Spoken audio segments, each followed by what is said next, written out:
on the budget, well, we're at spending. You have avoided being specific where you would cut. Where would you cut? Actually, I've been very specific. Okay. With very large numbers. On programs. Numbers, okay? The stimulus bill didn't work. We still got, a couple months ago we had about $250 billion left. Now we only have about $165 billion left of stimulus. Don't spend it.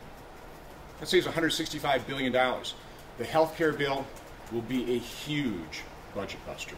There's when they pass a health care bill, you know this, they institute the taxes for 10 years. The benefits really don't start kicking in for 6 years. And even no sooner was the ink dry on the signature than the Congressional Budget Office said, oh, we kind of made a mistake here. This is going to cost $100 billion here more. We didn't do the doctor fix.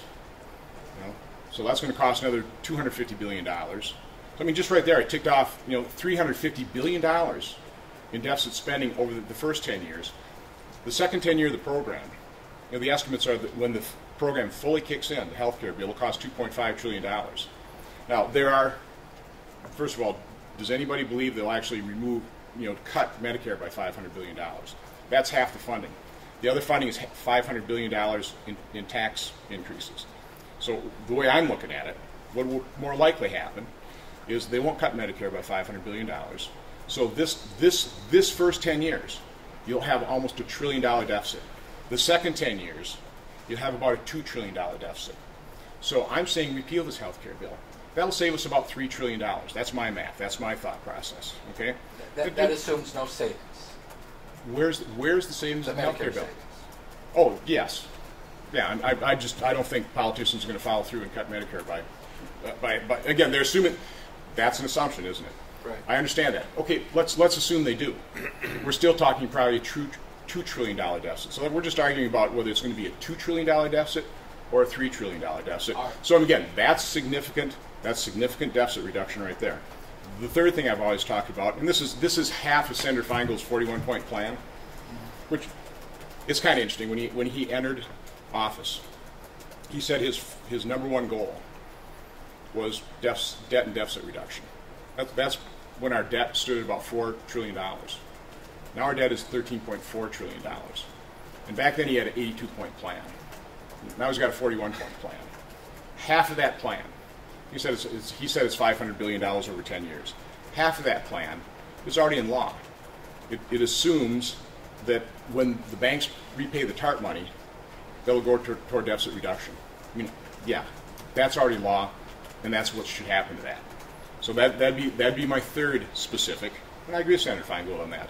When the banks repay that, Congress should follow the law that they wrote and not spend that money. That should go toward deficit reduction. And I am absolutely for the elimination of earmarks. That is incredibly corrupting on our process. It's less than 0.5% of our total budget, but they should be eliminated. So again, those are some very specific. Do those three things fix the spending problem? No, but the first it certainly helps it from exploding, so which is right now we're on a path toward deficit explosion with that. I mean, I just ticked off over the next decade plus about $3 trillion in reduction of the deficit in lower spending. Okay, that's pretty significant. That's a pretty specific proposal. But isn't the biggest problem down the road, according to David Walker, the former comptroller of currency, and others, the Medicare issue? How do you get a handle on Medicare spending, which has more of us about our age sure. begin to retire well, again, and claim Medicare? How do you get that program under control? Sure. The representations of the Obama administration, they're talking about trying to do something about bending the cost curve down. We have to bend the cost curve down in healthcare. This bill simply doesn't do it, though. So that's a real problem. So no, you institute things like tort reform. You encourage things like HSAs to bring some cost containment, to start bringing that cost curve down. That's key. Their healthcare bill doesn't do that, though. Would you favor things like means testing Medicare or raising the age? I'm willing to take a look at all the options. I am. I can't sit here and listen today for you, because it'll be a combination of all types of things. But you start with the things that you can really do.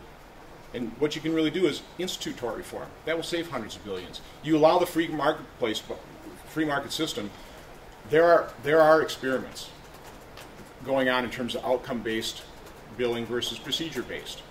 And there are noted experts that say if we move toward that direction of billing and pricing out healthcare, that could save 20% off our total healthcare bill. Now that's real cost containment. In a $2.5 trillion a year industry, if you can save 20%, you're talking $500 billion. So let the free marketplace actually institute those. Again, I've got that 31 years of experience in the free market, and I believe in it. Do you think It Medicare works. can be brought under control without tax increases? Again, let's start where we start. Let's start with the things we can actually do and see how effective those programs are. But again, you don't solve Medicare by creating an entirely new entitlement that is going to explode the deficit and really redistributes health care from seniors by the tune of $500 billion. That's one way not to fix Medicare.